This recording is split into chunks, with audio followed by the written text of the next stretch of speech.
And he, as I said, he surprised people because he was in the sonnyasis robe, and he spoke so authoritatively on all the nuances, economic nuances of gold versus silver standard.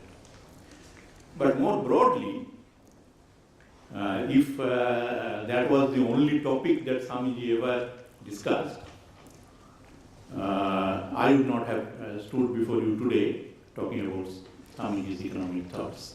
Much more broadly than that, Swamiji was concerned with the basic historical forces which caused material penury to mankind in general and to his own countrymen in particular. The nature of the exploitative system on which capitalism itself was built, at least since the Industrial Revolution, was discussed by Swamiji, again to my great surprise. He was fully aware of the positive sides of capitalism.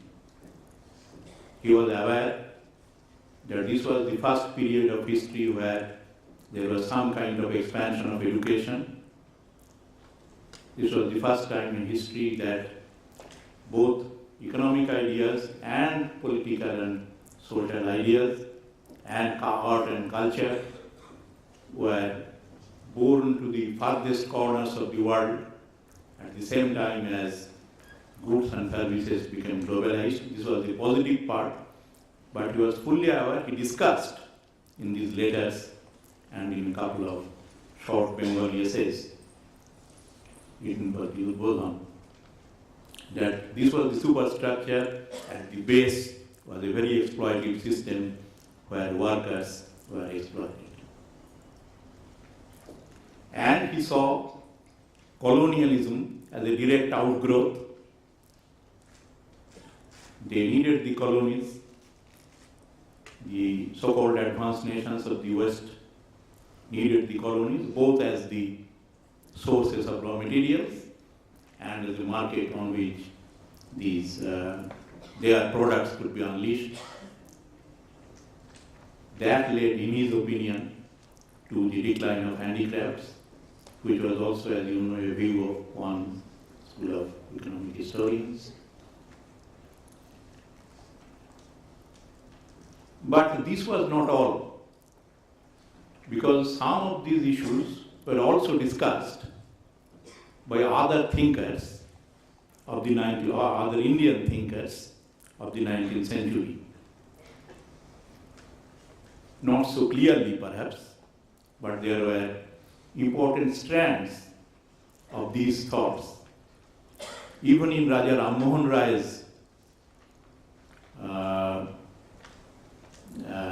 speeches and writings and his dispositions before the British Parliament, in the writings of Dadabhai Naoroji, in the writings of Ranade, for instance, or Ramesh Chandra Datta, they all had, in their own speeches and writings, here and there, in a disparate way, strands of all these thinking, thoughts. But Swamiji delved much deeper and in much greater detail. But the main difference, in my opinion, as I see it, between Swamiji and the other great Indian thinkers of the day were twofold. They were very simple. First of all, Swamiji's analysis of what is causing economic hardships to mankind in general and in particular to the Indian masses were not just theoretical. He did not only theoretically discuss the issue. He was, this is well known, I'm not saying anything new, he was actually eager to help in the freedom struggle. Again, for me, because I was, before reading of these things, I was not aware of Swamiji's intense involvement with our freedom struggle. Swami Purnathanandaji, who spoke this morning, has now written a book on Swamiji's role in our freedom struggle. My own little knowledge were gathered from a book edited by Swami Lokeshwarananda, published from here, from this institute, Chintanaya Vivekananda. And I wrote 2 articles in that book, one by Jivanlal Mukhopadhyay and another by Horilal Chakraborty, both of them revolutionaries. And it was from there I knew how active was Swamiji's involvement, how actively he helped our freedom fighters. And I could not believe my eyes when I read in that book, in the Horilal Chakraborty piece, that just 24 hours before his Samadhi in 1902, just the day before, just 24 hours, Swamiji was telling somebody, the time is now ripe for this park. The time is now ripe. What we need is the bomb. These things he was saying just 24 hours before his Mahasamadhi. So that is one thing. I said there are 2 things that set Swamiji apart from the other thinkers of the Indian. One is this: his analysis was not just theoretical. He was actually involved. And those were different days, you could not do anything openly. My own suspicion is that it was even more, Swamiji's involvement was even more active than what has been recorded in all these writings. That is one thing. Secondly,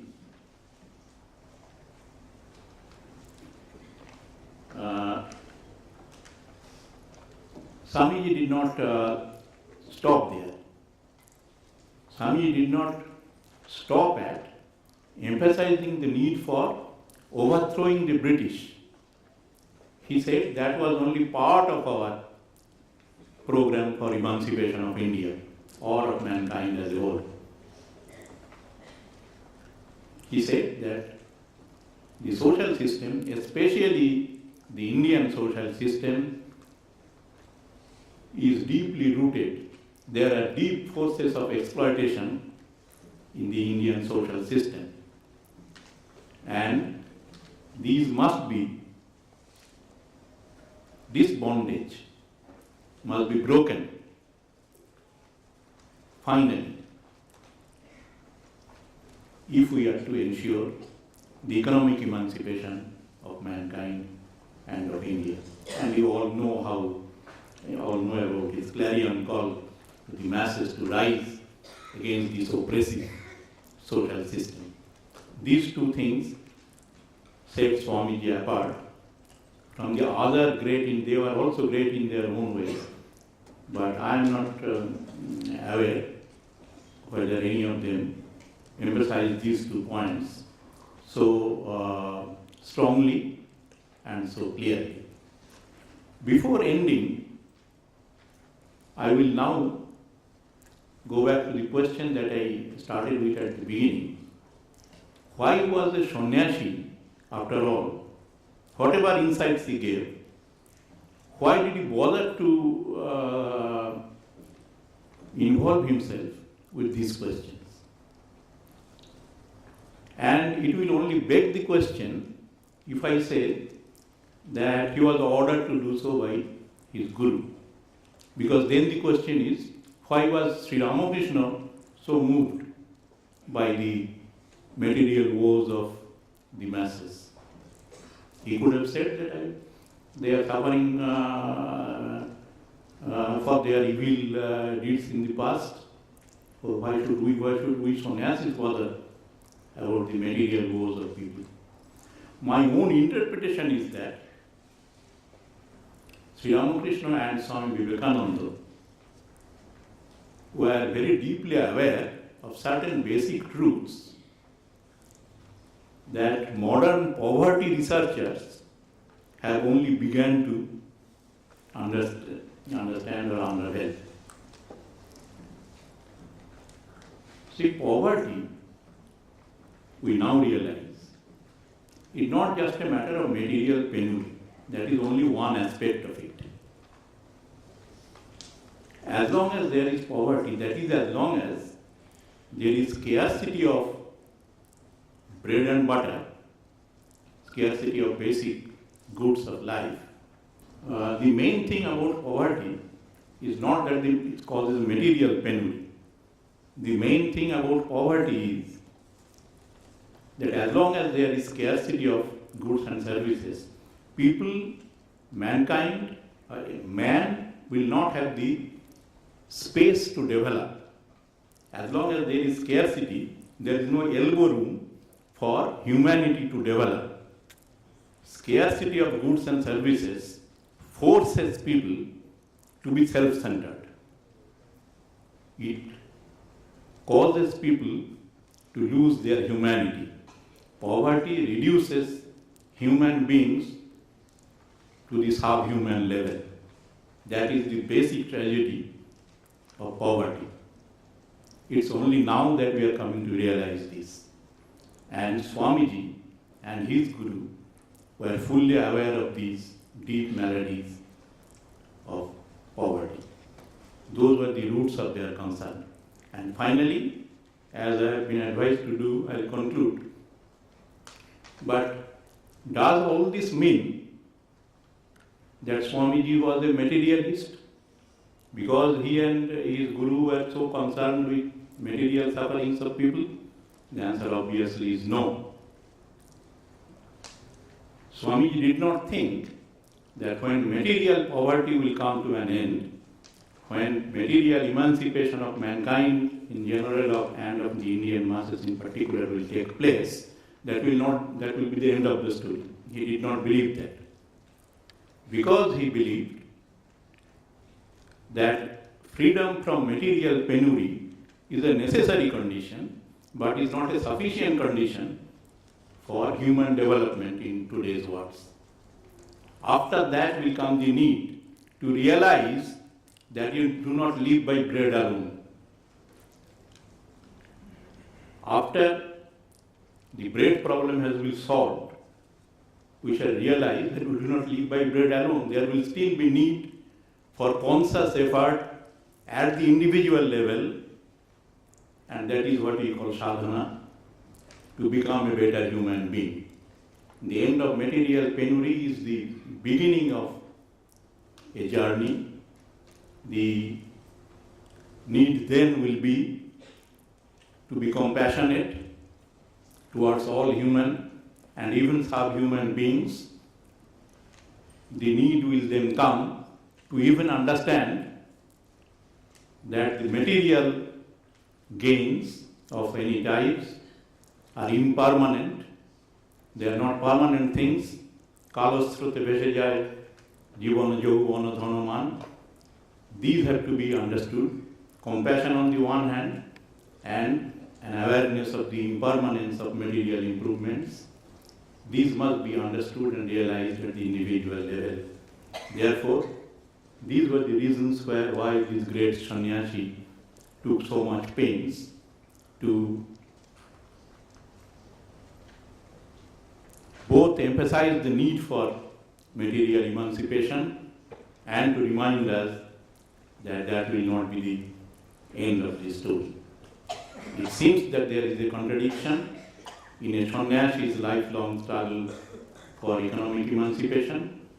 Actually, there is none. Thank you very much. And I am sorry for getting carried away a little. It is difficult not to get carried away while talking about Swamiji. I apologize for getting carried away a little. And I thank the organizers for kindly inviting me here today on this occasion. I thank on behalf of all of you the speakers in this session, and also we anticipate interesting discussion in the ensuing sessions. With these few words, we bring this session to a close. Thank you very much.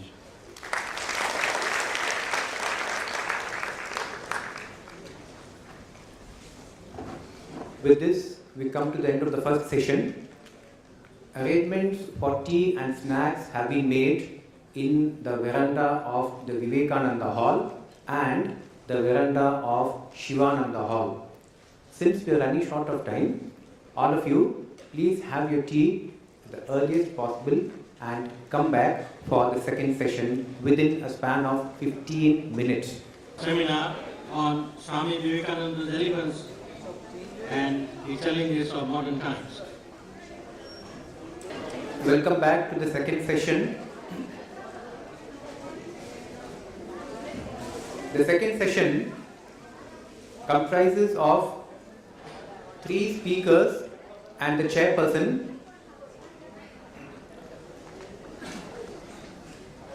The first speaker, Dr. Prabhu Shankara. He is a close associate of the Ramakrishna order for several decades and he is a respected figure in the academic circles of Karnataka. He has got his doctorate in 1959 on lyrics in Kannada literature under the guidance of Dr. K.V. Kuttappa, a national poet of great eminence.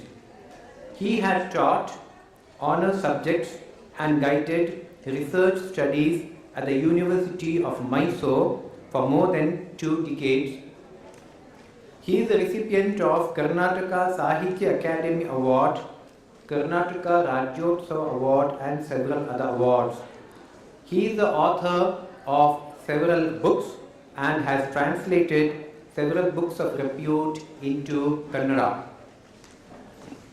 The second speaker, Dr.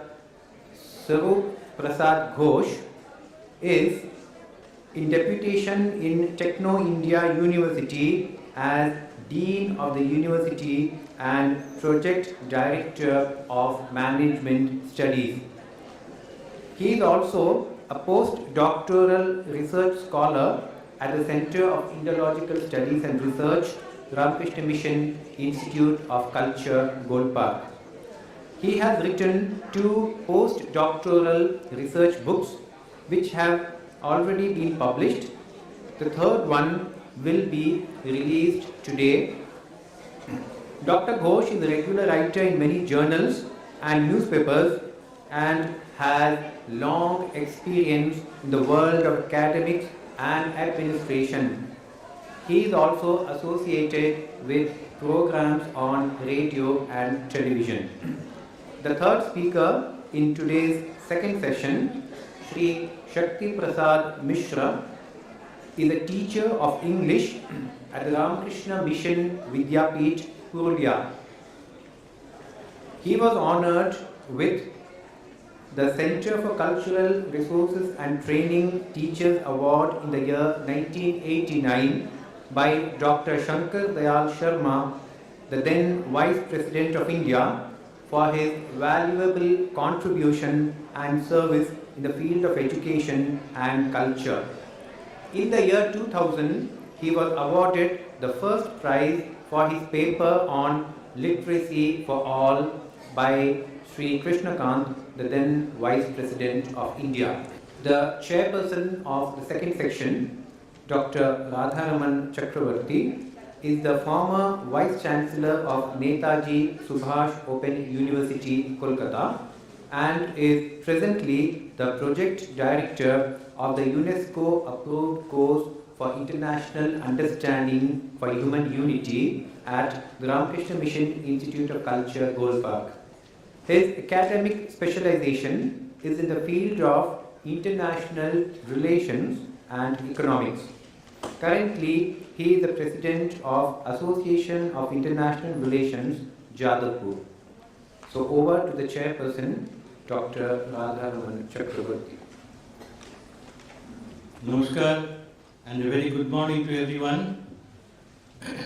We are about to start the second academic session, and as you have heard, we have 3 very distinguished speakers who will be presenting their views on a subject which definitely is very, very challenging. We shall be discussing about the kind of global dialogue that Swamiji would have envisaged if there was to be one among different religions. I would not take up even a minute more by way of any introductory observation, because not only economics but also other sciences teach us that time is the most scarce element in our life. That being so, I start immediately with the presentation of Dr. Prabhu Shankara,